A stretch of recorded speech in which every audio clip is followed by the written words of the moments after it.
Sadar nggak, bebersih kamar saat deadline itu sebenarnya jebakan? Hah? Maksudnya?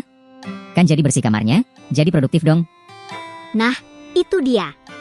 Namanya prokrastinasi produktif. Istilah macam apa itu? Bukannya prokrastinasi itu artinya malas-malasan? Beda. Prokrastinasi biasa itu nggak ngapa-ngapain.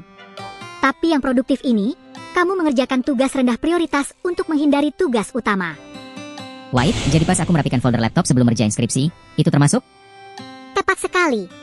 Kamu merasa sibuk, tapi sebenarnya kamu cuma sedang melarikan diri. Tapi kan hasilnya ada. Foldernya jadi rapi. Masalahnya, tugas utamamu nggak bergerak 1 senti pun. Ini adalah bentuk penipuan diri sendiri. Kok bisa ya otak kita melakukan itu? Kenapa nggak langsung ngerjain aja? Karena otak kita ingin menghindari perasaan negatif. Tugas utama biasanya bikin stres, takut gagal, atau membosankan. Jadi aku nggak malas, tapi aku cuma takut? Bisa jadi. Mencuci piring atau membalas email lama terasa lebih mudah daripada menulis bab pertama laporan. Wah, aku merasa terpanggil. Aku sering banget tiba-tiba rajin olahraga pas lagi banyak tugas. Olahraga itu sehat, tapi kalau dilakukan cuma buat menghindari deadline, itu namanya strategi bertahan hidup yang salah. Terus gimana cara bedainnya?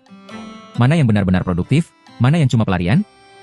Tanya dirimu, kalau tugas utama ini sudah selesai, apakah aku masih ingin melakukan tugas kecil ini sekarang? Kalau tugas utamaku selesai, kayaknya aku bakal tidur, bukan bebersih rak buku. Nah, berarti itu fix prokrastinasi produktif. Kamu cuma mencari kepuasan instan. Kepuasan instan? Maksudnya? Selesaikan tugas kecil memberi kita rasa pencapaian. Otak kita merasa sudah bekerja, padahal beban terberatnya masih ada. Jadi aku menipu otakku supaya nggak merasa bersalah karena nggak ngerjain tugas utama? Ini adalah mekanisme pertahanan ego agar kita tidak merasa seperti gagal. Sial, aku merasa seperti sedang dikuliti secara psikologi sekarang.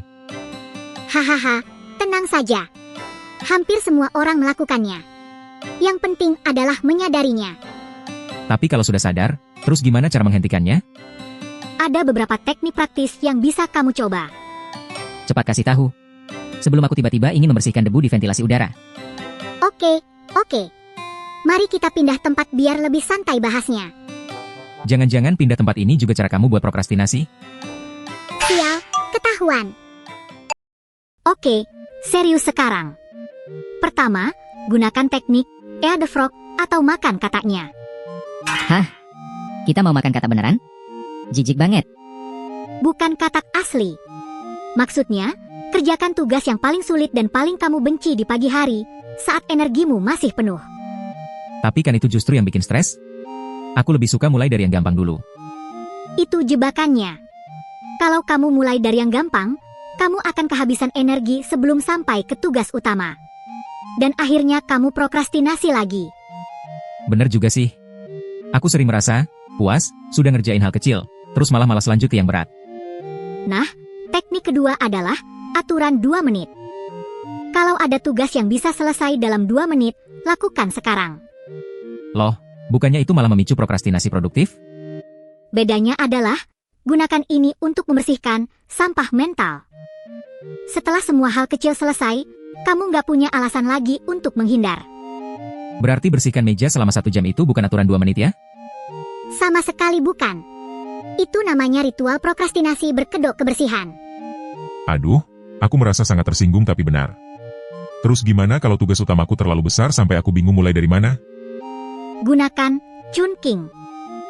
Pecah tugas raksasa itu jadi potongan-potongan kecil yang tidak mengintimidasi. Contohnya gimana? Jangan tulis, selesaikan skripsi. Tulis 1 paragraf pendahuluan. Itu jauh lebih ringan bagi otak. Oh, jadi aku bisa menipu otakku kembali supaya nggak merasa takut? Betul. Kuncinya adalah menurunkan hambatan untuk memulai. Begitu kamu mulai, momentum akan terbentuk. Oke, aku merasa terinspirasi. Aku akan pulang sekarang dan langsung ngerjain skripsiku. Tunggu, kamu belum bayar kopimu. Bayar kopi bisa nanti, itu tugas rendah prioritas. Yang penting skripsi. Itu namanya mau jadi buronan kafe, bukan produktif. Hehehe, bercanda. Aku bayar kok. Jadi, intinya, jangan biarkan tugas kecil mencuri waktumu dari tugas besar. Siap. Aku sudah paham sekarang. Terima kasih penjelasannya, Mio. Sama-sama. Sekarang, benar-benar pulang dan kerjakan tugasmu. Tapi sebelum itu, kayaknya aku harus cek email dulu deh. Siapa tahu ada info penting. Kamu lagi-lagi melakukannya. Hehe, maaf. Sudah, simpan ponselmu. Jangan sampai kamu bebersih kamar lagi pas sampai rumah. Janji. Kali ini beneran. Jadi, mau cek email lagi? Atau mau selesain tugasmu sekarang?